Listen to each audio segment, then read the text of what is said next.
And the problem is, DJ Khaled owes nobody no money. First of all, I have so much jewelry. I got more jewelry, and it's not even about the jewelry. Because, you know what I'm saying? But at the end of the day, it's,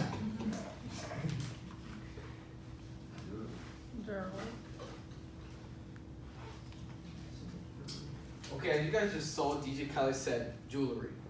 And today, my art piece is this pair of gold armbands that was made in ancient Greece in 200 BCA. And jewelry has been around for hundreds and hundreds of years. However, its significance and values differs as we time travel around the world. So before I get into its origin, how its culture has influenced its composition, and how it has translated into today's culture, I will first talk about something a little more relevant. So here we have jewelry in our contemporary age. So who here has a favorite artist? Raise your hands. Marcellus? J. Cole. J. Cole? Anyone else? Meek Mill. Meek Mill? Okay, I can guarantee you, all of these artists most likely have a favorite piece of jewelry, favorite necklace, chain, bracelet, something of that nature. And what I questioned about this when I was searching up this topic is, what does this mean? How has jewelry created value in our society? And also, where does it originate? Therefore, that is where we get into the origin of the gold armbands. So according to this History.com article titled Hellenistic Greece by history editors, professionals in history, and also peer-reviewed articles before publishing it, wrote on February 4th, 2010, that during this time, they were ruled by kings. And the king's main goal was to amass as many riches as possible. What do I mean by this? I mean resources such as ivory, spices, and more importantly, gold.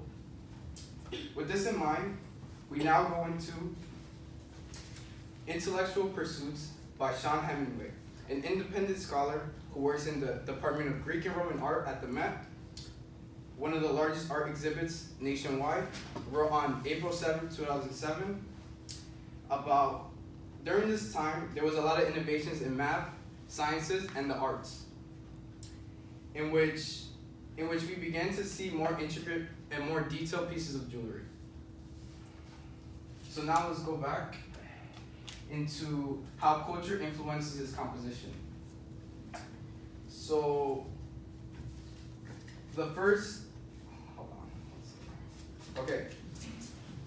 So one JSTOR database article titled Greek and Roman Jewelry by Andrew Oliver Jr., a historical writer for the Met who has many years of research and development, on November 9th, 1966, spoke about their belief systems.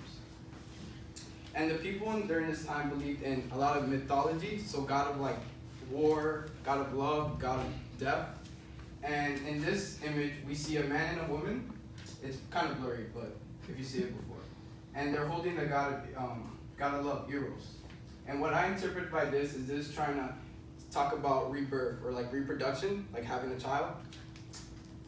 Okay, and then my next is rarity. So this article,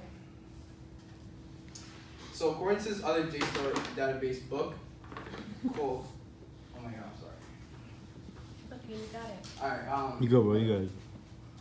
according to this other article by Katia Pancrinelli,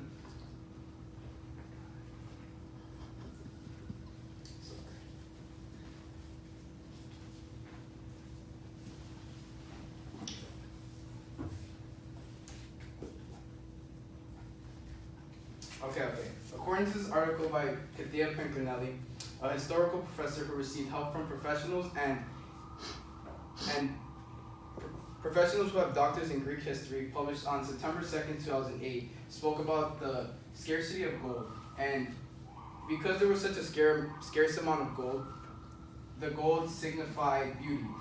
And so a lot of people who had power, like kings, their wives and stuff like that, they had jewelry, like very intricate jewelry that was made out of gold. Next, we have artistry.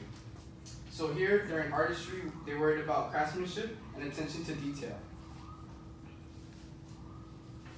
So according to this other JSTOR database book, Gilded Poetry and Golden Jewelry by Dyfry Williams, who received a doctorate at Oxford for history studies on May 3rd, 2003, talks about talks about the people's interest in craftsmanship and how they paid a very keen eye to detail. So as we can see, if we had better detailed images, there's a lot of scaling and a lot of attention to the faces and how each thing was made.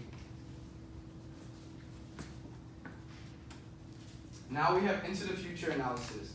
So here we're going to talk about what does it mean in today's society. Here, I didn't find any stories, but I'm just thinking out of like the artists and performers we see today. We see that jewelry is a symbol of wealth. When we see our favorite artists with expensive jewelry, we think, oh, okay, they have money. Next, we think of status symbol. This kind of ties in with the other idea of wealth. And since we see them with such expensive pieces of jewelry, we think that they're like higher status or like up there when it comes to like income and things like that. Okay, and then lastly, I want you guys to go home today and think about your favorite piece of jewelry, whether that is a bracelet, chain, or anything of that nature, and think about why it is significant to you and why is it significant to today's society.